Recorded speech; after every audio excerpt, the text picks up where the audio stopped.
ওই ভাইটাকে দেন, কাজটাই হবে আইএসএফ এর চিন্তা ভাবনা। আইএসএফ কেন ভোটের ময়দানে এসেছে, আইএসএফ কে জিতিয়ে পার্লামেন্টে পাঠালে লাভটা কি হবে, এই কথাগুলো তাদের কাছে পৌঁছে দিই। বড় বড় মিটিং মিছিলের প্রয়োজন নাই, আমাদের অত টাকা পয়সাও নাই ভাই। আমরা ডোর টু ডোর যাব, মানুষের দ্বারে দ্বারে যাব। আমাদের লক্ষ্য উদ্দেশ্য মানুষকে যদি গিয়ে বুঝাতে পারি, আমাদের বাইরে একটা ভোটে পড়বে না। আমাদের একটা বার্তা আমাদের সামনে ছড়াচ্ছে। দুটো জিনিস, একটা হচ্ছে নাকি বিজেপির কাছ থেকে টাকা নিয়েছি, আর দ্বিতীয় কি বলছে,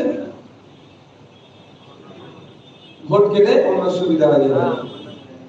আমরা যারা এখানে উপস্থিত আছে, যদি ভোট কেটে অন্যের সুবিধা হয়ে যায় বলে, এতদিন তো আমরা ভোট কাটিনি, কেটেছি না। আমার সুবিধা হয়েছে, বুকে হাত দিয়ে বলুন। আপনার কলেজটা হয়েছে না, আপনার স্বাস্থ্য কেন্দ্রের মান উন্নয়ন হয়েছে না, গঙ্গা ভাঙন রোধ হয়েছে। তাহলে এবার ভোট কাটা নয়, আপনার ভোট আপনার সিম্বলে দিন। দেখবেন গঙ্গা ভাঙন রোধের স্থায়ী সমাধানের জন্য তৎপরতা সরকার দেখাবে, স্বাস্থ্য কেন্দ্রের মান উন্নয়নের কথা সরকার করবে, কলেজ ইউনিভার্সিটির সরকার এখানে দিতে বাধ্য থাকবে। আপনার ভোট আপনার জায়গাতে দিন। এতদিন আপনার ভোট অন্যকে বাঁচানোর জন্য দিয়ে এসেছেন। এসে যাবে, ওকে আটকাতে হবে, ও চলে যাবে, একে বাঁচাতে হবে, একে মারতে হবে, ওকে বাঁচাতে হবে। করতে করতে আপনি আমি কি করলাম, ক্রমশ তলতে চলে যাচ্ছি। আর যাকে বাঁচাবার দায়িত্ব নিচ্ছি, যাকে দায়িত্ব নিচ্ছি, যাকে হারাবার দায়িত্ব নিচ্ছি, আর যাকে বাঁচাবার দায়িত্ব নিচ্ছি, হয়তো বাঁচিয়ে দিচ্ছি, কিন্তু যাকে আমরা হারাবার দায়িত্ব নিচ্ছি, তাকে হারাবার আমরা দায়িত্ব নিলেও কি হবে? তৃণমূল কংগ্রেস তো তাকে বকলমে জিতাচ্ছে ভাই, জিতিয়ে 19 সালে 18টা দিল, আপনার জেলাতে ঢুকিয়ে দিল মালদা উত্তরে। আর কি দেখলাম 21 সালে আপনার বাড়ির দরজার সামনে দিয়ে দাঁড় করিয়ে দিয়েছে বিজেপিকে। ভুল বলছি নাকি? এখনো যদি মনে করেন হারাতে হবে, কালকে আপনার বেডরুমে ঢুকে যাবে। তো এখন আপনাকে দায়িত্ব নিতে হবে। ওই আপনাকে অন্যজনকে মাধ্যমে হারাবার দায়িত্ব নয়, আপনাকে নিজেকে দায়িত্ব নিয়ে ওকে শুধুমাত্র দরজার সামনে থেকে তাড়ানো নয়, জেলা থেকে নয়, বাংলা থেকে বিতাড়িত করতে হবে বিজেপিকে দায়িত্ব নিয়ে। আর যদি মনে করেন তৃণমূল বা কংগ্রেস বিজেপিকে বিতাড়িত করবে এই মুহূর্তে, তৃণমূল কংগ্রেস, আমার তো সেই দায়িত্ব দেখতে পাচ্ছি না, সেই সদিচ্ছা দেখতে পাচ্ছি না। কারণ হচ্ছে আপনারা ধরে নিলাম এখন বেশ কিছু মানুষকে ভোট দেবেন, তৃণমূলের কথা বলছি। তৃণমূলের এমন বেশ কিছু এমপি হয়েছে যে এমপি গুলো বিজেপির এমএলএ, কুমড়ো, বুঝতে পেরেছেন, ভিতরে গেরুয়া বাইরে সবুজ। আপনারা ভোট দিয়ে জিতালেন, ভালো কথা, ভালো কথা, ভোট দিয়ে জিতিয়েছেন। কালকে তো বিজেপিতে চলে যাবে, শুধু এমপি হওয়ার জন্য তৃণমূলের টিকিটটা নিয়েছে। বিজেপি টিকিটটা দেয়নি বলে ওর আদর্শগত কিছু লড়াই নয়, বিজেপি টিকিট দেয়নি ওই জন্য তৃণমূলে এসে এমপি টিকিটটা নিয়েছে। এমপি হয়ে জিতে যাবে, বিজেপিতে চলে যাবে, আপনি কিছু করতে পারবেন না। আপনার ভোটটা তখন কোথায় গেল? বিজেপিকে আটকানোর জন্য ভোটটা দিলেন কোথায়? তৃণমূলে। সেই ভোটটা নিয়ে কোথায় গেল? বিজেপিতে গেল। প্রত্যেকে আপনি আপনার ভোট আপনার সিম্বলে দেন না, আপনার সিম্বল। খেটে খাওয়া মানুষের সিম্বলে দেন না, বঞ্চিত মানুষের সিম্বলে দেন না। এই আজকে ফারাক্কাতে যেভাবে আদানিরা হাইটেনশন লাইন ডাল দিয়ে যাওয়ার জন্য গরিব সংখ্যালঘু সমাজের বেশি কৃষক ছিলেন, চাষি ছিলেন, লিচু চাষিদের একে যেভাবে আমবাগানকে যেভাবে ধূলিসাৎ করে নিয়ে গেল, আমাদের রাজ্য সরকারের ভূমিকা কি ছিল? আর আমরা তো জানি আদানি হচ্ছে মোদিজির বন্ধু। মোদিজির বন্ধু যখন, মমতা তো মোদিজির বিরুদ্ধে, তাহলে মোদিজির বন্ধুকে তো চাপ দিতে পারতো, তার কথা আটকাতে পারতো। উল্টে কি করলো? ওখানে ভাই আমি নাম বলতে অস্বীকার করবো না, তিনি কংগ্রেস করতে পারে, সত্যি যথেষ্ট তিনি নেতৃত্ব আমি দেখলাম। আসিফ ভাই আছেন একজন, আসিফ ইকবাল ভাই সর্বপ্রথম আন্দোলন সংগঠিত করেছিল, ওনার ভিডিও আমাদের কাছে এসে পৌঁছেছিল। তারপরে আজমিরুল ভাইদের সাথে যোগাযোগ করে আমি ওখানে পৌঁছে গেছিলাম। তারপরে ডান বাম কংগ্রেসের অন্যান্য নেতারা অনেক গিয়েছিল। কিন্তু যেটা প্রশ্ন, রাজ্য সরকার কি করলো? ওখানকার সাধারণ মানুষের নামে মিথ্যা মামলা দিয়ে তাদেরকে ডিস্টার্ব করছে, মোদিজির বন্ধুকে ডিস্টার্ব করছিল না।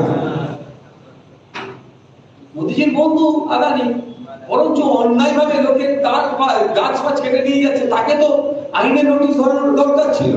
উল্টে কি করছে, মোদিজির বন্ধুকে সুযোগ করে দিচ্ছে এদের নামে মিথ্যা কেস দিয়ে। দিনের শেষে টিকি কোথায় বাঁধা বলুন তো? RSS এর সদর দপ্তরে। নাগপুরে মমতা ব্যানার্জিরও টিকি বাঁধা আর মোদিজিরও টিকি বাঁধা। ওরা নাগপুরের বাইরে কথা বলবে না।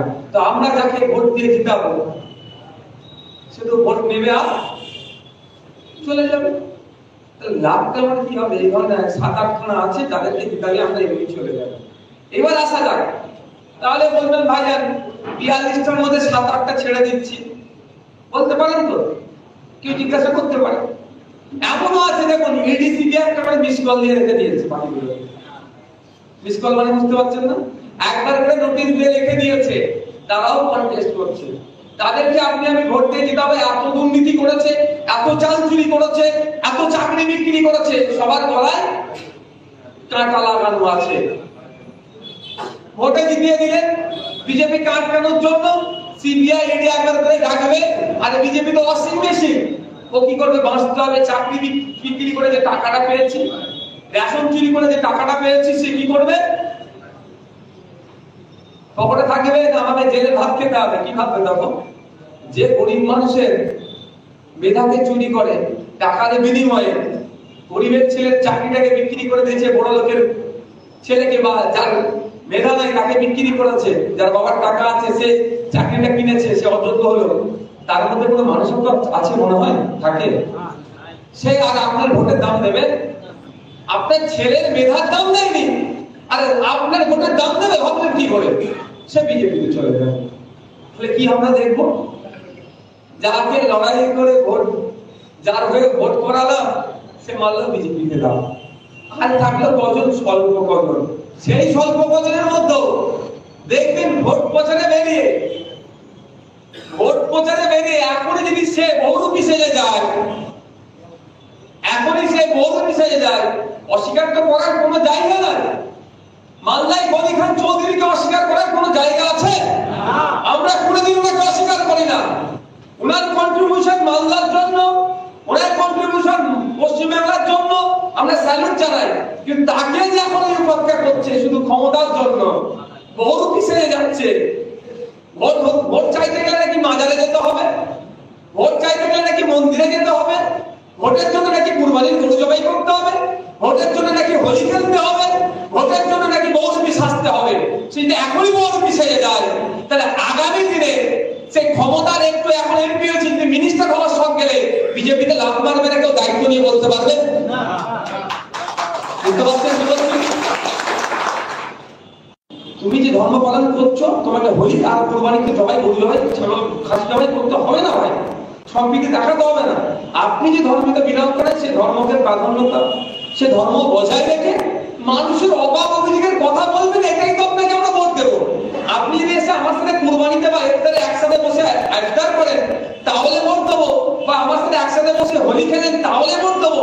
একসাথে মন্দিরে গিয়ে ঘন্টা দিলাম, মাজারে গিয়ে দোয়া চাইলাম, তাহলে ভোট দেবো। এই ভোট নিয়ে কালে কিন্তু আসলে ভণ্ডামি করবে। ও এখনই বোকা বানাচ্ছে, তাহলে ভোটটা নেওয়ার পরে কত বোকা বানাবে? তো এইগুলো আপনাদেরকে মানুষকে কে বলতে হবে, এটা ফ্যাক্ট। তাহলে আমরা কাকে ভোট দেবো? দেখেছেন আইএসএফকে কোনদিন মাজারে গিয়ে দোয়া চাইছি ভোটের জন্য, মন্দিরে গিয়ে পুজো দিচ্ছি ভোটের জন্য? দেখেছেন? ইফতার মাহফিলে বসছি ভোটের জন্য, হোলি খেলছি ভোটের জন্য? কোনদিন দেখেননি আর দেখবেন না। আজ কিন্তু যে ধর্ম পালন করে, যে হোলি খেলে, হোলির দিনে সে হোলি খেলবে, যে রোজা রাখে সে ইফতার করবে, যে মাজারে জিয়ারতে যায় সে মাজারে জিয়ারত করবে। আবার অনেক মাযহাবিগত অনেকের আছে তারা জিয়ারতে যায় না, সে তার মাযহাব নিয়ে থাকবে। যে মন্দিরে যায় মন্দিরে পুজো করবে, কোন এখানে আমাদের আটকানোর জায়গা নাই, সে তার রিলিজিয়াস প্র্যাকটিসটা করবে। কিন্তু ভোটের জন্য কেউ মাজারে ছুটবে, কেউ মন্দিরে যাবে, ওই নাটকের রাজনীতি আইএসএফ করে আর করবেও না। তাতে মানুষ না ভোট দিলেও আমাদের কোনো দুঃখ নাই, কিন্তু আমাদের মানুষকে বোঝাতে হবে যারা এই নাটকগুলো করছে তাদের মূল উদ্দেশ্যটা কি? ভোটটা শুধু জিতে নেওয়া, একটাই উদ্দেশ্য। বোকা বানিয়ে শুধু ভোটটা নিয়ে নি না, তারপরে 5 বছর আমাকে কে দেখে। এখানে ভালো লাগছে না, এখানে এমপি হয়ে আছে, আগামী দিনে যদি মিনিস্টারের বা কোনো বড় পদের অফার করে লাভ বেরোবো। মানছেন তো ভাই? আপনার ভোট নিয়ে দিতে অন্য জায়গায় চলে যাচ্ছে। আদর্শগত এরা বিচ্যুতি ঘটেছে বলেই তো করতে পারছে। তো আমাদের যারা প্রার্থী আদর্শগত, আশা করছি তাদের কোনো ত্রুটি থাকবে না। যে কমিটমেন্ট করবে সেই কমিটমেন্টের মধ্যেই থাকবে। যেমন আমার কথা বলছি, আপনারা দেখেছিলেন আমাকে 42 দিন জেল থাকিয়েছিল। শুধু আমি নয়, আমার সাথে 72 জন জেলে ছিল। ইশারায় কিন্তু ওই আমার কাছে কি অফার আসে না ওই সময় পিরিয়ডে আসেনি? প্রচুর অফার এসেছে, জেল বন্দীদের মাধ্যমে এসেছে, জেলে তৃণমূলের লোকেরা আছে, বিভিন্ন লোকেরাও আছে, অনেক ভাবে এসেছে। কিন্তু আমি আমার জায়গায় দিল কেন? মানুষকে কথা দিয়েছি। আমাদের 1,09,000 ভোট আমার পক্ষে এসেছিল, যে বিশ্বাস করে। এই বিশ্বাসটাকে আমি 42 দিন কেন 420 দিন জেল খাটতে প্রস্তুত আছি। এই বিশ্বাসকে আমরা ভঙ্গ করব না। এটাই আপনাদেরকে গিয়ে মানুষের কাছে বলতে হবে যে আসুন আমাদের হাতকে শক্ত করুন। অনেক কিছু বলবে। 72 বছর ধরে 75 বছর ধরে আমাদেরকে বোঝানো হয়েছে শুধু অমুক এসে যাবে, তমুক এসে যাবে, আটকাও, তাকে আটকাও, সিএ হয়ে যাবে, আমাকে ভোট দিলে সিএ আটকাও। সিএ তো নোটিফিকেশন হয়ে গেল, মমতা ব্যানার্জি এখনো সুপ্রিম কোর্টে কেন গেল না ভাই? 2019 সালে ভোট দিয়েছিলেন, 2021 ভোট দিয়েছিলেন, আমাদের মধ্যে অনেকে দিয়ে দিয়েছিল। কারণ কি? সিএ আটকাবে বলে। আটকাতে আমরা পেরেছি? ও তো নোটিফিকেশন করে দিল। আটকানোর জন্য রাজ্য সরকারের যে ভূমিকা সেটা ছিল।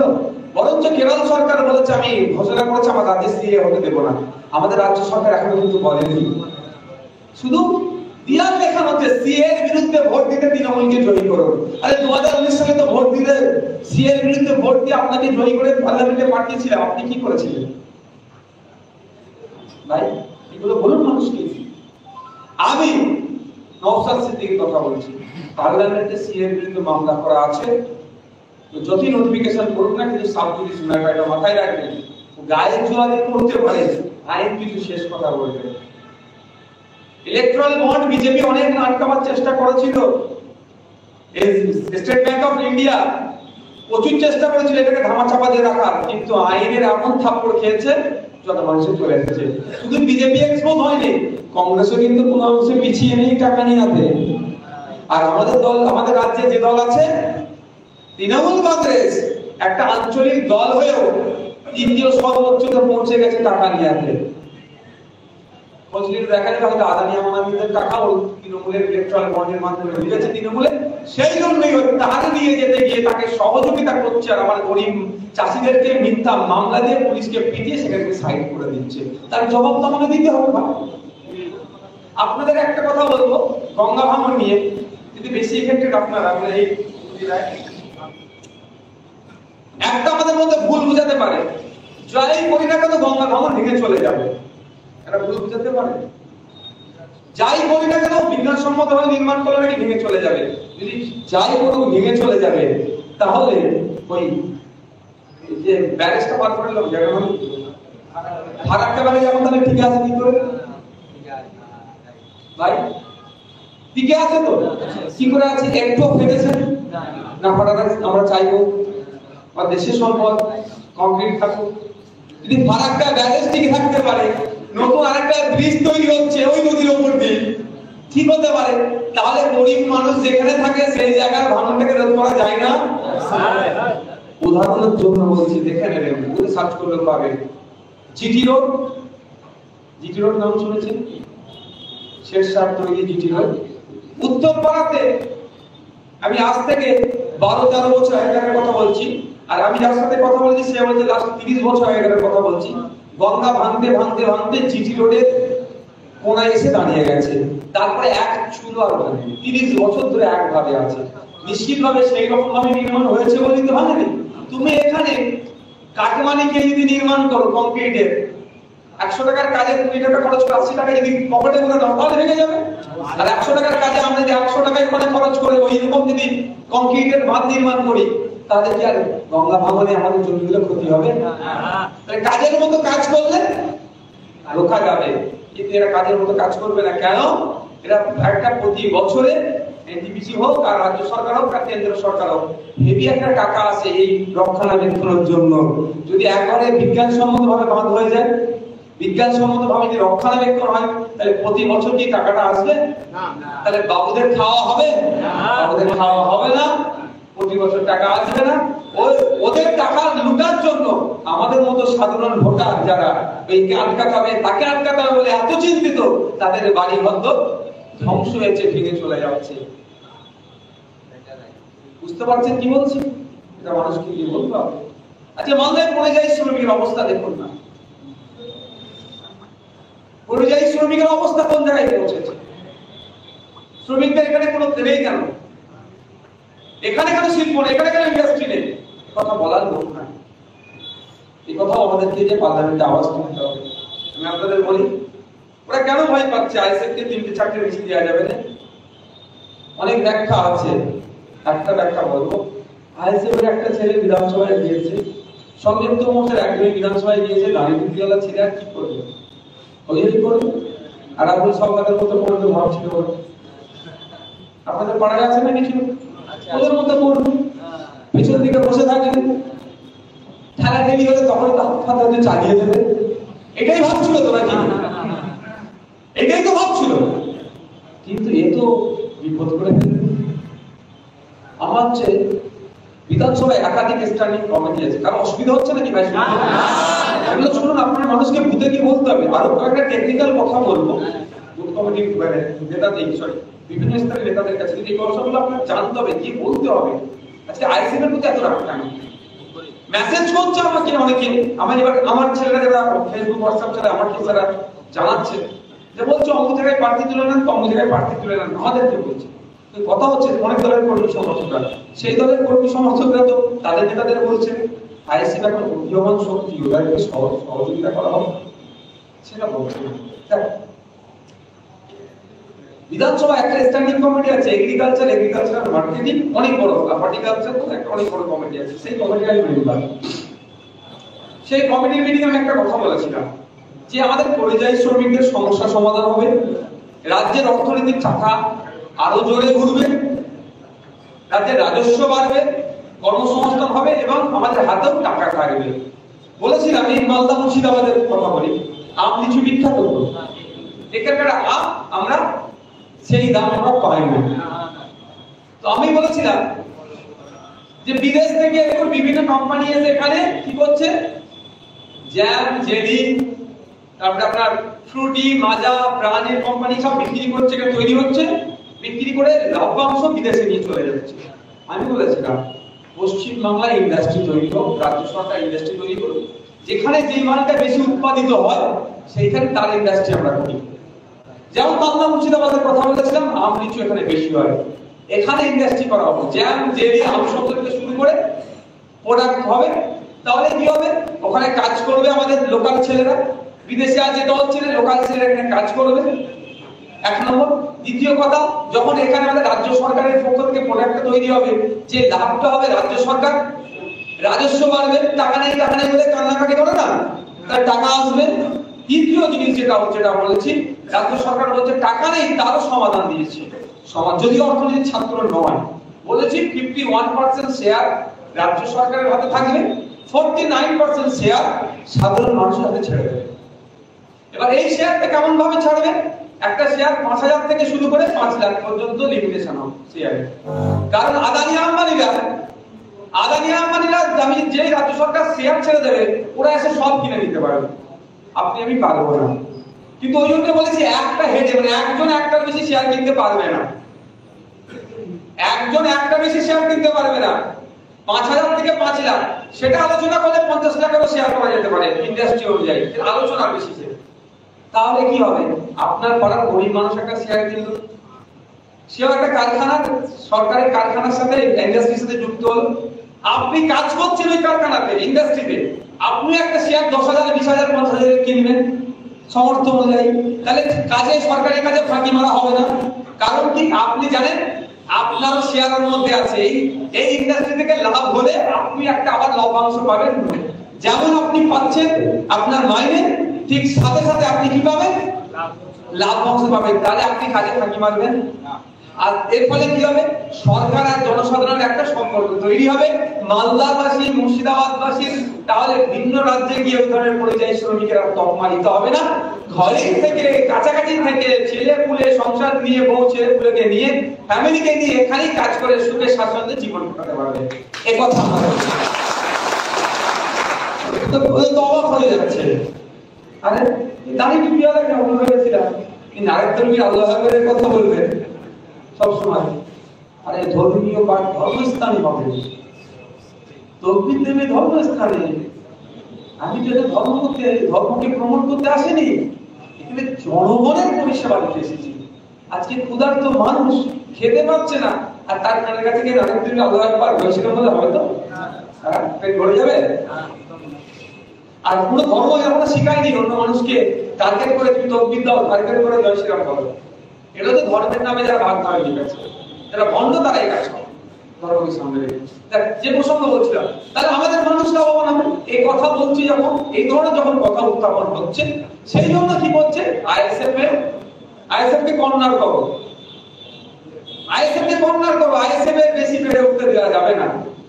তাহলে বঞ্চিত সমাজের মানুষ আইএসএফ এর পাশে দাঁড়াবে, শুধুমাত্র মুসলিম নয়। কেরলে গিয়ে যখন আফরাজুলকে হত্যা করেছিল আমাদের জেলা মল্লা জেলা, তখন অনেক নিয়ে ভোট হয়েছিল 2019 সালে। আজকে আফরাজুলের পরিবারের কত টাকার মাইনে চাকরি করছে, সরকারি চাকরি 6000 টাকার মাইনে, সরকারি চাকরি 6000 টাকার মাইনে। এই নাটক মমতা ব্যানার্জিরা করছে, ফান্ডা আমাদেরকে ভাঙতে হবে। কিন্তু তাকে নিয়ে ভোট করিয়ে দিল, আজকে আফরাজুলের নাম আর নিচ্ছে না, কারণ কাজ মিটে গেছে। কালকে আপনাকে নিয়ে ভোট করাবে, আপনার ভোট কাজ মিটে যাবে, আপনাকে ভুলে যাবে। ঠিক 2004-5 সালের দিকে যখন আপনাকে নিয়ে ফায়দা পেত না, মমতা ব্যানার্জি পার্লামেন্টে আপনাকে ঘুষ পেটিয়ে বলে কাগজ ছুঁড়ে ডেপুটি স্পিকারকে মেরেছিল, তখন আপনারা ভোট দিতেন না। মানে আপনাকে যখন ফায়দা লাগবে ততক্ষণ পর্যন্ত আপনি ভালো, যখন আপনার দ্বারা এসে উপকৃত হবে না, আপনি সাম্প্রদায়িক, আপনি খারাপ, আপনার কথা ভাববেন না। ঠিক উদাহরণের জন্য বলছি, জ্বলন্ত উদাহরণ আপনার দিন, তার নাম আর নেয় না, কিন্তু 2019 সালে শুধু মিনিস্টারের গাড়ি হচ্ছে, হীরা হাকিম চলে গেলেন, কি বলেছিলেন, এত ভাঙা রাস্তা ঠিক করে দেবো। উনি খুব ব্যস্ত মানুষ তো, থাকে না, রাস্তা এখনো ঠিক হয়নি, ভুল বলছি নাকি? কথা হচ্ছে যতক্ষণ ফায়দা নেবে ততক্ষণ বলবো। এবার সুযোগ এসেছে, আপনি আপনার ভোটের গুরুত্ব বোঝান, আপনি লোককে যে বোঝান যে নিজের ভোটটার গুরুত্বটা। একবার এই ভুলগুলো, হাতগুলোর বাইরে একবার ভোট দিন, থামছেন। আমি আপনাদের দায়িত্ব নিয়ে বলছি, রেজাল্ট তো মানুষের উপরে নির্ভর করছে, মানুষ তো ভোট দিলেই রেজাল্ট হবে। আমরা তো বুদ্ধ ফলা বলবো না, বুদ্ধজামো করবো না, মানুষকে রাতের অন্ধকারে অবৈধ কিছু জিনিস হাতে ধরিয়ে দিয়ে, উৎকোচ কিছু ধরিয়ে দিয়ে, কিছু দিয়ে বলবো ভোট চাইবো না। কিন্তু আমরা যদি বুধে বুধে চলে যেতে পারি, বুধে বুধে গিয়ে মানুষকে বোঝাতে পারি, সাইলেন্ট ভোটার যেগুলো আছে আমাদের পাশে আছে, রেজাল্ট আমি আপনাদের বলি, যদি আমরা মানুষের কাছে পৌঁছাতে পারি, এখান থেকে আমাদের পজিটিভ রেজাল্ট হবে। আর পজিটিভ রেজাল্ট হলে সরকার যেই কেন্দ্রে আসুক না কেন, যে রাজ্যে আছে না কেন, সে যদি নড়ে চড়ে বলতে ভোট আমার হাতে আর নয়, ভোট পেতে গেলে কি করতে হবে? ডিমান্ড পূরণ করতে হবে। আমাদের ডিমান্ড কি? স্বাস্থ্যের মান উন্নয়ন করতে হবে, শিক্ষার মান উন্নয়ন করতে হবে, গঙ্গা ভাঙন রোধ করতে হবে, পরিযায়ী শ্রমিকের সমস্যা সমাধান করতে হবে, আর্থসামাজিক ভাবে আমাদেরকে ডেভেলপ করতে হবে। এই ডিমান্ড তো আমাদের। আমরা তো এই জন্যই রাজনীতির ময়দানে এসেছি, সরকার চাপে পড়বে আমাদের ডিমান্ড পূরণ করবে। ক্ষমতা দখল তো আমাদের স্বপ্ন নয়, সরকারকে চাপে ফেলতে দেবেন কখন? সরকারের কাছ থেকে আমার ভোটটা বেরিয়ে আসবে, তখন চাপে পড়বে। সরকার দেখছে এত অন্যায় করে ভোট আমার পাশে আছে, এর বেশি এবার অন্যায় করবে, তো সন্দেশকালীদের রাত্রে 12টার সময় পিঠে করতে লেগেছে, কালকে আপনার গ্রামে ওটা করে দেবে। যদি সরকারকে যত শিক্ষা দেন, তাই আপনাদের বলবো, গ্রামে গ্রামে চলে যান, বুথে বুথে গিয়ে মানুষকে দায়িত্ব নিয়ে বোঝান যে ইভিএম মেশিনে খামচিতে বিপুল ভোট দিয়ে জয়যুক্ত করা। আপনার ভোটটা আপনার সিম্বল, খামটা আপনার সিম্বল, কারণ আপনার সমস্যা নিয়ে নোটিশ খাম ছাড়া কেউ করছে না। ভোটের সময় করছে বলে যাচ্ছে, আর খাম চিহ্ন ভোটের সময় বলেছিল, এখনো বলছে, সারা বছর বলে যাচ্ছে আপনাদের। খামকে জেতান, খামকে জেতালে আপনার সমস্যার সমাধান হবে, বলতে পারবেন। আর একটা কথা হচ্ছে, অনেকে অনেক ভুল বোঝাবে ভাই, অনেকে অনেক ভুল বোঝাবে, অনেক কিছু করবে, অনেকে অনেক ভুল বোঝাবে, অনেক কিছু করবে, ইভিএম মেশিনে নাটক করবে। আমার সাথে হয়েছিল, আপনার দূরে গিয়ে বলবেন, আমার সাথে নিজের সাথে হয়েছিল, বাংলায় পরে জানতে পেরেছি। কি হয়েছে জানেন? যারা কোনো পার্টি সিম্বল গায়ে লাগাবে না, কোনো পার্টি ঝান্ডা গায়ে লাগাবে না, কিন্তু তৃণমূলের কাছে মাল নিয়ে বসে আছে। বা এখানে যারা শক্তিশালী আরেকটা দল আছে, তাদের কাছে মাল নিয়ে বসবে। কি বাড়ি বাড়ি গিয়ে চায়ের দোকানে কি বলবে জানেন? চায়ের দোকানে বেশি বলবে না, বাড়িতে বাড়িতে গিয়ে বলবে, দাদা, কাকা, জ্যাঠা, মামা, চাচা, খালা, মাসি, পিসি, তুমি তো ভাইজানকে ভোট দেবে, কিন্তু ভাইজান তো আসতে পারবে না, হ্যান করবে না, তাই করবে, অনেক কিছু বলবে। তারপরেও যখন বোকা বানাতে পারবে না, আর মা বোনেরা তো রেডি আছে ভোট দেওয়ার জন্য, বোকা বানাতে যখন পারবে না, কি বলবে? ইভিএম মেশিনটা কেমন করে হয় জানো তো, ভাইজানকে ভোট দেবে। কিন্তু ইভিএম মেশিনটা যদি এক নম্বরে তৃণমূল থাকে বা এক নম্বরে অন্য কোনো দল থাকে, বা যে নম্বরে বলবে ওই সুইচটা টিপলে বেশি দামন হবে, তারপরে তুমি ভাইজানের সিল বলে দিল। এই ধরনের মিথ্যা কথা বলতে পারে এরা। আমার সাথে হয়েছে ভাঙনে, বুঝতে পেরেছেন? আমরা গ্রামের মানুষ, সাধারণ মানুষ, খেটে খাওয়া মানুষ, আমরা এত কিছু জানি না, আমাদেরকে কি এই ধরনের করে। আমরা বুঝে বুঝে গিয়ে কি করবো? আমরা প্রার্থী ঘোষণা করার পরে ড্যাবিতে আমাদের কত নম্বরে আমাদের নাম আসবে ইভিএম মেশিনে, সেটাকে আমরা প্রিন্ট করে নেবো, গিয়ে আমরা বুঝে বুঝে গিয়ে দেখাবো। যদি আপনারা আইএসএফ কে ভোট দেন, এই হবে, এই কথা আমরা বলতে পারবো। যদি ভোট দেন, আমরা এই এত নম্বর সুইচটা দিয়ে দেবেন, অন্য কোনো সুইচে হাত দেবেন না। যদি না ভোট দিয়ে আমরা জোর করবো না, কারণ দেশের সংবিধানে উল্লেখ আছে সম্ভবত 341 নম্বর ধারাতে 18 বছরের ঊর্ধ্বে ভারতীয় নাগরিকরা ভোট দিতে পারবে। তখন তার অধিকার আছে, আমি তাকে ডিস্টার্ব করতে পারি না, তাকে আমি গিয়ে কনভিন্স করাতে পারি, বুঝাতে পারি যে আমাদের ভোট দিলে লাভ কি লস আছে, এটা করতে পারি। আর আপনারা বলবেন, দায়িত্ব নিয়ে বলছি আপনাদেরকে, বিপদে কিন্তু কেউ পাশে থাকবে না। বিপদে বলবেন বুথের লোককে, বিপদে বললে পাশে কেউ থাকবে না।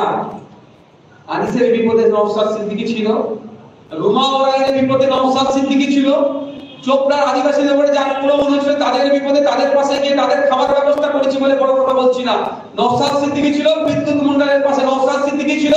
আমার মা বোনেদেরকে গত বছরে 2023-এ টেট পরীক্ষার সময় শাখাপালা খুলিয়ে পরীক্ষা নিয়েছিল, তার বিরোধী করার সময় মা বোনেদের ধর্ম যখন সংকট হয়েছিল, সেই সময় নওশাদ সিদ্দিকী প্রতিবাদ করেছিল। হিজাব নিয়ে যখন মালদাতে সমস্যা হয়েছিল, তখন পাল বিধানসভার মধ্যে প্রতিবাদ নওশাদ সিদ্দিকী করেছিল। তাহলে বিপদে নওশাদ সিদ্দিকী তো আইএসএফ থাকবে। আইএসএফ কে ভরসা করুন, আইএসএফ এর পাশে থাকুন। ক্ষমতা একসাথে থেকে আমরা দলিত, আদিবাসী, পিছিয়ে বর্গের মতুয়া যে সমাজের মানুষ আছে না কেন, সকল লোধা সবর জাতি একসাথে মিলে আমরা আমাদের বিপদের যদি সম্মুখীন হয়, আমরা একসাথে মিলে কাঁধে কাঁধ মিলিয়ে বিপদকে আমরা পার করে আমরা আমাদের অধিকার বুঝে নেব। এরা কেউ থাকবে না। যদি থাকতো অনেক কিছু হয়ে যেত।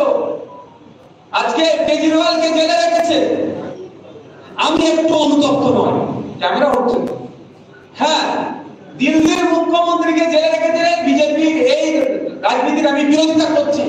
ব্যক্তি আমি কেজরিওয়ালের জন্য একটু অনুতপ্ত নয়, কারণ যখন দিল্লিতে দাঙ্গা হচ্ছিল, সংখ্যালঘু মুসলমানদেরকে যখন পুড়িয়ে মারছিল, তখন কেজরিওয়ালের ভূমিকা কি ছিল সেটাও আমাকে এখনো বোঝাচ্ছে। সুতরাং সেই সময় তাদের পাশে যারা ছিল তাদের হয়ে আমরা কথা বলবো। বুঝে আসছি কি বলছি? অনেকে অনেক কথা বলতে পারে। আজকে মণিপুরের কথা, বিজেপির বিরুদ্ধে কেন আমরা করছি? মণিপুরে কিভাবে সরকারের মহিলাদেরকে বিভক্ত করে সেখানে উলঙ্গ করে রাস্তাঘাটে ঘোরাচ্ছে, মোদিজির মুখে একটা কথা না। আর ইসরায়েলে কি হচ্ছে, ইউক্রেনে কি হচ্ছে, তাদের বড় বড় ডায়লগ দিয়ে দিচ্ছে, তারা বলতে শুরু করে দিচ্ছে। আমাদের দেশের মেয়েকে বিভক্ত করে যখন ঘোরাচ্ছে, কোনো কথা বলছে না। সুতরাং মোদিজির প্রতি আমাদের কোনো ক্ষোভ থাকবে না। দেশের প্রধানমন্ত্রী সম্মান দেব, দেশের প্রধানমন্ত্রী সম্মানটা দেব, ব্যক্তিগত কোনো খাবার থাকবে না। তো বিপদে পাশে যারা ছিল না তাদের জন্য আমাদের ভাবার কি সময় আছে? আর বিপদ কখন হয়েছিল বলুন? বিপদ তো আছি আমরা ভাই। আর নতুন করে দিতে হবে, আমাদের দিকে দিকে জমি চলে যাচ্ছে গঙ্গা ভাঙনের, এটা বিপদ নয়? আমার ছেলে বাইরে কাজে যাচ্ছে, বাংলা কথা বলছে বলে তাকে বাংলাদেশি বলে তুলে নিয়ে যাচ্ছে, পিটিয়ে যাচ্ছে। কাজে যাচ্ছে, এখানে কাজ নাই বলে ম্যানহোলের ঢুকে কাজ করছে, সেখানে লাশ করে ফিরে আসছে, এটা বিপদ না? এটা বিপদ না? রাতের অন্ধকারে ব্যবসায়ী, গত বছরই তো একটা ব্যবসায়ীর বাড়িতে পুলিশকে দিয়ে কিভাবে হামলা চালিয়েছিল আপনাদের সুজাপুরিত, নাকি সুজাপুরিত মনে হয়, এটা অহরহ ঘটে। অনেকে বলে, অনেকে বলতে পারে না। এটা কালিয়াচককে আতঙ্ক নগরী করতে চাইছে রাজ্যের পুলিশকে দিয়ে, ভুল বলছি? কালিয়াচককে আতঙ্ক নগরী করতে চাইছে রাজ্যের পুলিশকে দিয়ে মমতা ব্যানার্জি। বিপদে আমাদের পাশে থাকা দূরের কথা। গত বছরে এক বাচ্চা এক ছেলেকে আমি এসেছিলাম আমাদের বাড়িতে, যে ধাক্কা দিয়ে রাস্তায় ফেলে মেরে দিলেন। এটা আমাদের বিপদ নয়? বিপদ তাহলে কোনটা? সিএ করে তাড়িয়ে দেবেন? আমি জায়গায় দাঁড়িয়ে বলছি, কারো মাপের ক্ষমতা নাই ভারতীয় মুসলিমকে দেশ থেকে তাড়াবার। তার দায়িত্ব আমদানি দায়িত্ব নেয়। তাহলে বলুন, তাহলে কি করেছে? তার 7টা এমপি, 8টা এমপি এখন ভোটদান থেকে বিরত ছিল, 8টা এমপির বিরুদ্ধে কি ব্যবস্থা গ্রহণ করেছে? উল্টে কি দেখলাম, খলিলুর রহমান সাহেব জঙ্গিপুরের এমএলএ এমপি, তিনি ভোট দেয়নি, আবার তাকে টিকিট দিয়েছে পুরস্কার স্বরূপ। তুই ভোট দিস না, যে আবার দাঁড়া, তুই সিএতে ভোট দিস। সাজদা আহমেদ উলুবেড়িয়ার বিদায়ী এমপি, বর্তমানে তিনি তৃণমূলের আবার ক্যান্ডিডেট। সে কি করেছিল? সিএ যখন ভোটাভুটি হচ্ছিল, বিরুদ্ধে ভোট দেওয়া দরকার তো, উনি ভোটই দেয়নি। বুঝতে পারছেন? বিপদে আর কবে ভাই পাশে আপনি পাবেন? কোন বিপদের কথা বলছেন? কোন বিপদের কথা বলছেন বলুন ভাই? এই বিপদে পাশে থাকবে তৃণমূল আমার, কংগ্রেস আমার? বলুন, কোন বিপদ আছে? সব বিপদ আমরা পার করে নিচ্ছি ভাই। আমরা একা একা সব বিপদ পার করেছি। এবার যদি যুক্ত হয়ে যায়, দলিত, আদিবাসী, মুসলিম, পিছিয়ে বর্গ যদি একসাথে হয়ে যায়, বিপদ আমাদের দেখে ছড়বে। হ্যাঁ, আদিবাসীদের জল জমি জঙ্গল থেকে উচ্ছেদ করার অপচেষ্টা, তার বিরুদ্ধে তো আমরা লড়াই করছি। সে দেউচা পাশাপির থেকে শুরু করে আপনার এ পর্যন্ত অযোধ্যা দুর্গা প্রকল্প থেকে শুরু করে পুরুলিয়ার, আমাকে আজকে দিয়েছিল যেতে জানিয়ে দেখেছেন তো কথা হচ্ছে আপনাদের এখানকার মুর্শিদাবাদে একটা উত্তম মার্ডি, মালদা উত্তরে, সরি মালদার উত্তরের বাড়ি, আর সাজিদ হোসেন, 2 বাচ্চাকে, একটাকে সুসাইড করতে বাধ্য করালো, একটাকে খুন করলো। কই সরকারের ভূমিকা কি ভাই? এখনো বিচার পেল? আর কত বিপদকে আমরা মাথায় নিয়ে এখনো কাউকে আটকাবো? বিপদটা আমাদের এইখানে বলছে।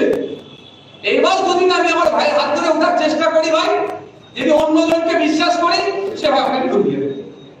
কেন ডুবাবে? ভাইপোকে বাঁচাতে হবে। ভাইপোকে বাঁচাতে হবে। রাজ্য উচ্ছন্নে যাক, বিজেপি এত সিট পেয়ে যাক, যা হয়ে যাক, আমার ভাইপোকে আমাকে বাঁচাতে হবে। ওনার যদি ওনার ভাইপোকে বাঁচানোর জন্য আমাদেরকে পানিতে ডুবিয়ে দেয়, তাহলে আমরা আমাদের ভাইপোকে বাঁচানোর জন্য একটু হাতে হাত ধরে উপরে উঠতে পারি না?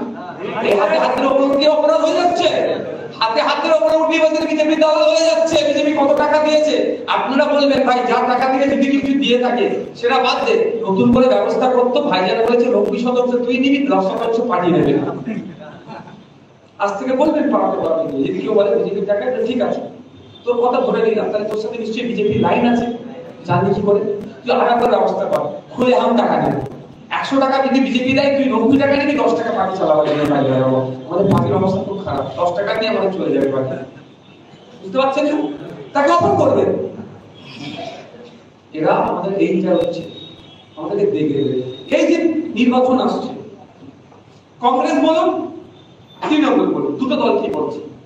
কোন ইস্যু আছে এদের কাছে যে আমাকে এই কারণে ভোটটা দাও? শুধুমাত্র বিজেপির ভয় দেখানো ছাড়া একটা ইস্যু আছে যে এই ইস্যুতে আমাকে ভোট দাও? তাদের কোন ইস্যু নেই, শুধুমাত্র বিজেপির ভয় দেখানো ছাড়া। দেখুন, সিএ হয়, বস খেতে দেবে না, গরু জবাই করতে দেবে না, হ্যান্ড করবে না, প্ল্যান করবে না, দেশ থেকে তাড়িয়ে দেবে। এই দেখুন, তৃণমূল আর কংগ্রেসের নেতাদের মুখে এখন ফুল ফুটে উঠছে। 72 বছর ধরে, 75 বছর ধরে দেশ শাসনের মধ্যে 60 বছর তো কংগ্রেস ছিল।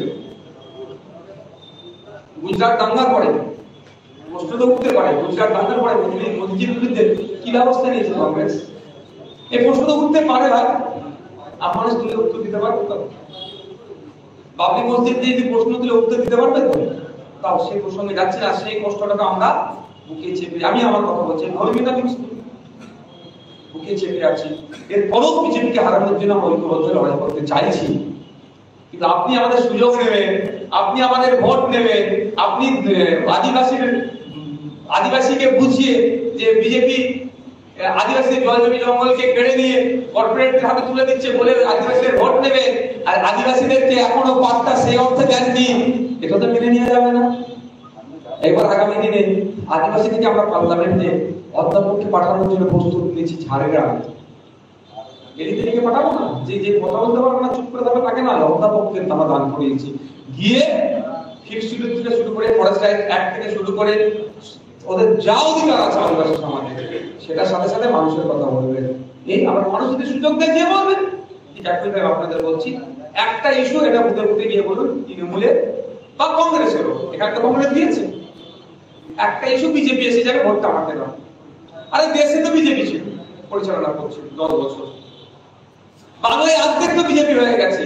বিজেপি আস্তে আস্তে আমার দরজার পাশে বিধানসভায় বিজেপি এসে গেছে। কারণ ওই বিজেপিকে আটকানো দিলে তোমাকে ভোট দিই, তুমি যে বিজেপি হয়ে যাবে নাকি দায়িত্ব নেবে ভাই? ইতিপূর্বে হয়েছে তো, হয়নি? 1998 বিজেপির হাত ধরে তৃণমূলের জন্ম হলো।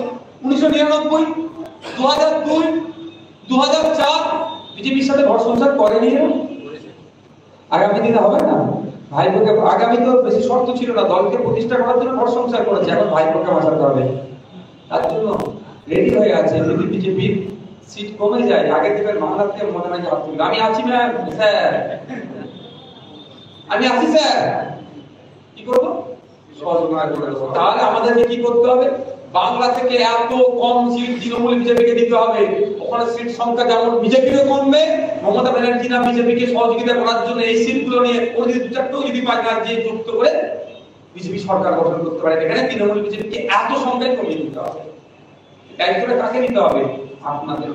আমি শেষের দিকে এসেছি, আপনাদের বলবো ভাই যারা কর্মী আছেন, আপনারা আজকের পর থেকে আপনারা একজন ডেমো ক্যান্ডিডেট হয়ে যান। সরি ড্যামি হয় না, ক্যান্ডিডেট ড্যামি হয়, ড্যামি সাইড হওয়া আপনারা হয়ে যান। আপনারা নিজেরা প্রার্থী হয়ে যান। আপনারা সব প্রার্থী হয়ে যান, কিন্তু প্রার্থী জেতার জন্য সর্বোচ্চ চেষ্টা করতে ভাই। আমি প্রার্থী আমি একটু ফাঁকিবাজি করতে পারি, কিন্তু উনি ফাঁকিবাজি করবেন না। কারণ কি? আমার লেখা আস্তে লেখা হলো, কিন্তু ওরা হবে না, জিততে হবে। তো আমরা যদি এই বুথ কমিটি, এই ব্লক কমিটি, এই অঞ্চল কমিটি নিজেরা প্রার্থী হয়ে যায়, তাহলে আমাদের কাজে ফাঁকিবাজি হবে না। আমরা যদি সবাই জেতার চেষ্টা করি, তাহলে তো আইসে এমনি এখান থেকে জিতে যাবে। তাহলে আজকের পর থেকে কি হবে? এখান থেকে আমরা বার হবো, নিজেরা আমরা প্রার্থী নিজেদেরকে মনে করবো যে আমার দায়িত্ব নিয়ে আমাকে জিততে হবে। হবে তো নাকি ভাই? কোনো কনফিউশন আছে? কারো কোনো কনফিউশনে থাকার দরকার নেই। 2 দিন আর অপেক্ষা করুন, খুব ম্যাক্সিমাম 2 থেকে 3 দিন অপেক্ষা করুন, তারপরে আমরা প্রার্থী ঘোষণা করব। আমরা এখনো বলছি, বৃহত্তর স্বার্থে, বিজেপিকে আটকানোর স্বার্থে, সারা রাজ্যে ঐক্যবদ্ধ লড়াইয়ের স্বার্থে, আমাদের এত গুছানো জায়গা আমরা ছাড়তে প্রস্তুত আছি। কিন্তু আমাদের অপোজিট সাইড যদি আমাকে ভালোবাসার না হাত লড়াই, আমরা কারোর জন্য গলা পর্যন্ত পানিতে নামতে প্রস্তুত আছি, কাউকে তো হাঁটু পর্যন্ত নামতে হবে ভাই, তাই নাকি? ভালোবাসা কি ওয়ান সাইড ভালোবাসা ফিরে জিতবে না? বোথ সাইড ভালোবাসা থাকলে ভালোবাসাটা এগিয়ে যাবে। ওয়ান সাইড বেশি দিন দেবে না। 21 নির্বাচনে ওয়ান সাইড ভালোবাসা হয়ে গেছিল, এখনো চেষ্টা করছি ওয়ান সাইড থেকে বোথ সাইড আনার। যদি বোথ সাইড না হয়, ওয়ান সাইড দিয়ে আমার কিছু করার নেই। তুমি ভালোবাসার রাস্তা ধরো, আমি আমার রাস্তা ধরি, আমার ভালোবাসার মানুষদেরকে নিয়ে ছোট্ট সংসার হলো। এই ছোট্ট সংসারে এই মানুষদেরকে কিভাবে নিরাপদে রাখা যায়, এই মানুষের আর্থসামাজিক কিভাবে স্বাবলম্বী করা যায়, তার লড়াই আমরা ছোট্ট ভাবেই আমরা লড়াই নেবো, অন্য কাউকে রাখা প্রয়োজন। কারণ ইন্ডিয়ার জন্য যখন তৃণমূল ছিল, সেই সময় আমরা বলেছিলাম একটা লড়া চলার ক্ষমতা আমরা রাখি, বলেছিলাম তো ভাই, আপনারা তো শুনেছেন। এখনো একটা চলার ক্ষমতা রাখি, অসুবিধা হবে না? তাহলে এই টেকনিক্যাল কথা বললাম, আপনারা এগুলো দিয়ে করুন, দায়িত্ব নিন, একে অপরের সাথে লিয়াজও করুন। আপনার এই দায়িত্ব আছে, আপনি পূরণ করেছেন, অন্যজনের দায়িত্ব পূরণ করতে পারছেন না, আপনি তাকে সহযোগিতা করুন। এই ভোটটা মিটে যাওয়ার পরেও আমরা 2026-এর জন্য প্রিপারেশন নেব। মালদা জেলায় 12টা সম্ভবত সিট আছে না? প্রতিদিনে কিন্তু আমরা একটাও ছাড়বো না, মাথায় থাকে যেন। তাহলে কে আগামী দিনে কি পদে আসবে না আসবে তারও কিন্তু মূল্যায়ন হবে এই নির্বাচনের মাধ্যমে। অনেক কটা মূল্যায়নের ক্যাটাগরি থাকবে, তার মধ্যে পারফরমেন্স কি আছে লোকসভা নির্বাচনে সেটাও থাকবে।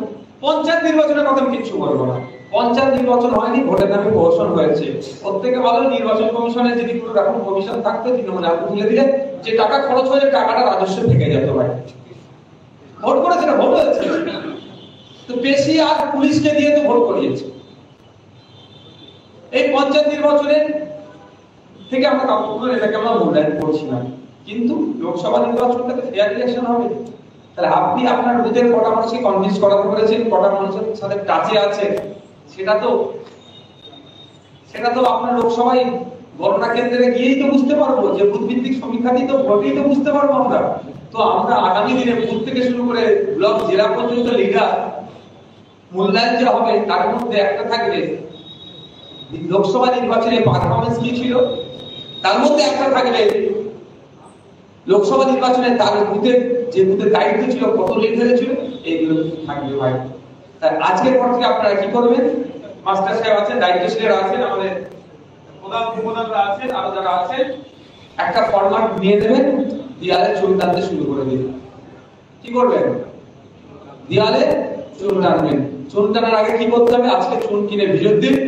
আজকে গিয়ে যেখানে যেখানে আপনারা চুন টানবেন, সেখানকার বাড়ির মালিক হোক আর জায়গা মালিক হোক, দোকান মালিক হোক, তার কাছ থেকে এনওসি লেখা ফরম্যাট রেডি আছে, শুধু যে জায়গাগুলো শূন্যস্থান আছে পূরণ করে দিন।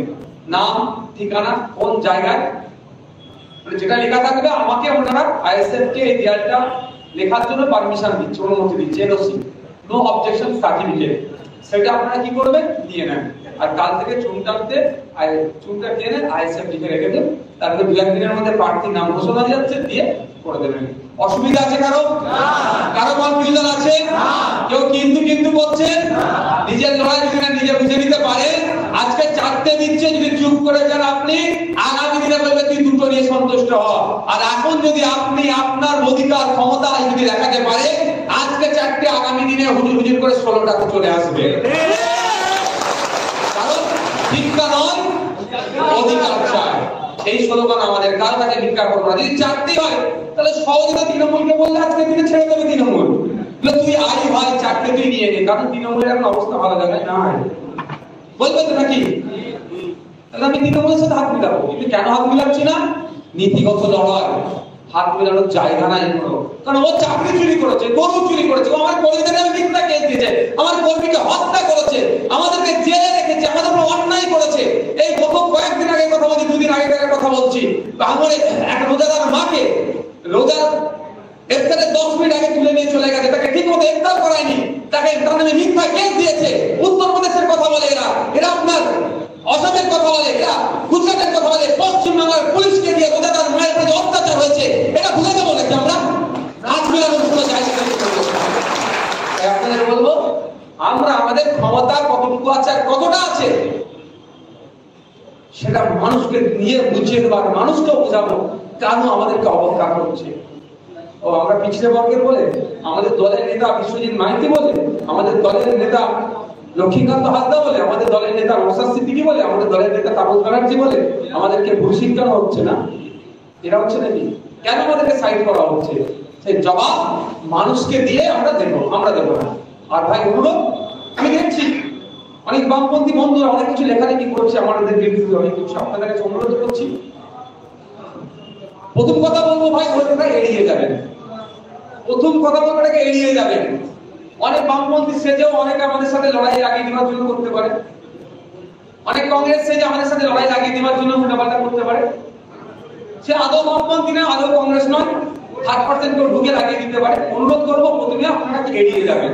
তারপরেও যদি খুব গা জ্বালা করে, যদি ভদ্রভাবে উত্তর দিতে পারেন, মার্জিত ভাষায় দেবেন, নাহলে দরকার না। কারো ইনবক্সে যেও কথাবার্তা করার দরকার নাই, কারো কমেন্টে রিকমেন্ড করার দরকার নেই, পোস্টে গিয়ে কমেন্ট করার দরকার নেই। ওই টাইমটা আপনারা কি করুন, দুটো আপনার ভিতরে মানুষকে বোঝান, যেটা আমরা বলছি, যেটা ইস্তেহার করবো, বাড়ি বাড়ি চলে যাবেন, যে মানুষের হাতে দেবেন, তারা বলুন তাদের জন্য কি চাই, তাদের ছেলে মেয়ে থেকে শুরু করে তাদের ভবিষ্যতের জন্য কি বলছি। ওয়াল পোস্টার দেবো, এলাকায় ভরিয়ে দেবেন। আর আজ থেকে কি করবেন, তাহলে আজকে গিয়ে কি হবে, 2টো কাজ, 3টে কাজ।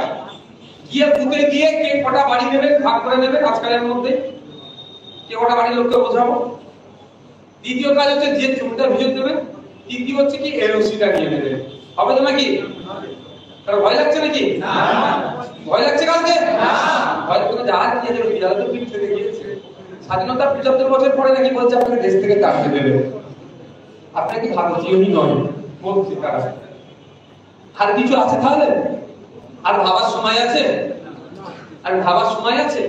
এটাকে লড়াই দিতে হবে। কিভাবে? গণতান্ত্রিক প্রক্রিয়াতে সংবিধানকে সামনে রেখে লড়াই দেবো। যারা আমাদেরকে নাকি বলছে ভারতীয় নয়, ভারত থেকে তাড়িয়ে দেবে, তাদের নাগরিকত্ব নিয়ে প্রশ্ন আছে। কেউ ইরান থেকে এসেছে, কেউ বাংলাদেশ থেকে, কেউ ভিন্ন, কেউ পাকিস্তান থেকে এসেছে, তার পাকিস্তানে জন্ম হয়েছে, তাদেরই নাগরিকত্ব নিয়ে প্রশ্ন আছে, আমাদের নেই। আমরা দলিত আদিবাসী পিছিয়ে বর্গের মানুষের আছে। তারপরেও বলবো যারা বাংলাদেশ থেকে বিভিন্ন ভাবে যারা এসেছেন, নিঃশর্তে নাগরিকত্ব আমরা চাইছি। আমার যেমন মধুয়া ভাইদের কথা, এনআরসি দিয়ে তোদেরকে ফাঁসাবে, নাগরিকত্ব দেওয়ার নামে তাদেরকে বেনাগরিক করার চক্রান্ত চলছে। ওই জন্য নাগরিকত্ব দিলে ফর্ম ফিল আপ করতে হবে। ফর্ম ফিল আপ করা মানে কি? আমি নাগরিক নয়, আমাকে নাগরিক দাও। এর বিরুদ্ধে আছে আমার মধুয়া ভাইদের। একটাকেও দিল্লিকে রাজ্য কেন্দ্র সরকার ডিস্টার্ব করে, একটা মধুয়া ভাইয়ের জন্য আমরা লাখো লাখো আইএসএফ ভাই মধুয়া ভাইয়ের পাশে থাকবো। আমরা তাদের লড়াই সুস্থ থাকবেন, কোনো কারো প্ররোচনায় পা দেবেন না। যে যা বলছে এখানে ঢুকাবেন, ওইখানে বার করবেন। যারা প্ররোচনামূলক কথা বলবে, আপনাদের লক্ষ্য মানুষের কাছে পৌঁছে যাওয়া। কে ক্যান্ডিডেট হচ্ছে না হচ্ছে দিনের মধ্যে জেনে যাবেন। শুধু লক্ষ্য মানুষের কাছে পৌঁছে দিন, আমাদের বার্তা মানুষকে জানিয়ে দেওয়া। দেখো জিতালে এটা হবে, এতদিন জিতিয়েছো এটা করেনি, আমাদেরকে যেতাম আমরা অন্তত গিয়ে চিৎকার করতে পারবো।